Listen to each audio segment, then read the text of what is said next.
ఓం సదాశివసమారంభాం వ్యాసశంకరమధ్యమాం అస్మదాచార్యపర్యంతాం వందే గురుపరంపరాం. జ్యోతిషాస్త్రాన్ని భావితరాల వారికి ప్రసాదించిన ఋషుల యొక్క పాదపద్మాలకి నమస్కారం చేసుకుంటూ, అలాగే నాకు ఈ జ్యోతిష విద్యను నేర్పిన గురువర్యులు జ్యోతిష బ్రహ్మ కీర్తిశేషులు శ్రీ ఈరంకి సూర్యనారాయణమూర్తి గారు, సూర్యశ్రీ దైవజ్ఞ గారి యొక్క పాదపద్మాలకి నమస్కారం చేసుకుంటూ, ఓం శ్రీ మహాగణాధిపతి నమః, శ్రీ గురుభ్యో నమః, హరి ఓం.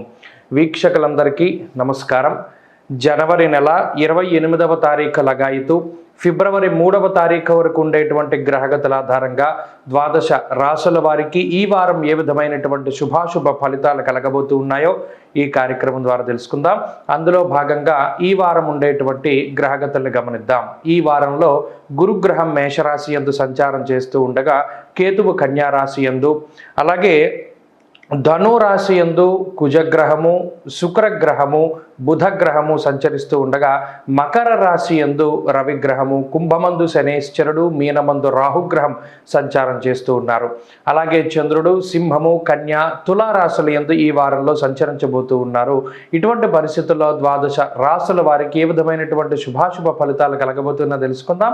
కుంభరాశి వారికి ఈ వారం సానుకూలమైనటువంటి గ్రహస్థితులు గోచరిస్తూ ఉన్నాయి.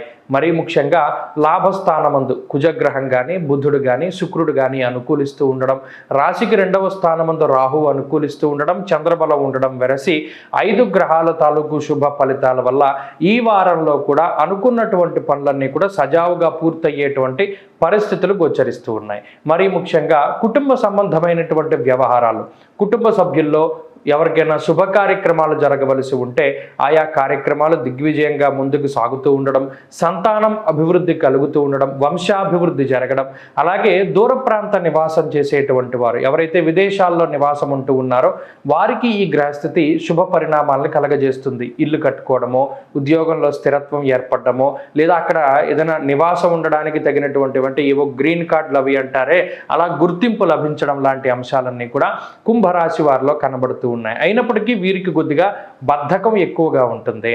ఎందుకంటే తేజోహానిర్ మతిర్భ్రంశ అన్నారు. జన్మశని ఉన్నప్పుడు ఎప్పటికప్పుడు వ్యసనాల మీదకి పోతూ ఉంటుంది. ఎంత క్రమశిక్షణతో ఉన్నా ఏదో ఒక చోట గతి తప్పేలా చేస్తాడు శనేశ్వరుడు. కాబట్టి జాగ్రత్తగా వ్యవహరిస్తూ ఉండాలి. సాధ్యమైనంత వరకు శనివారం చెప్పులు లేకుండా నడకను సాగిస్తూ ఉండడం ద్వారా ఏలినాటి శని యొక్క ప్రభావం నుండి బయటపడడానికి అవకాశం ఉంటుంది.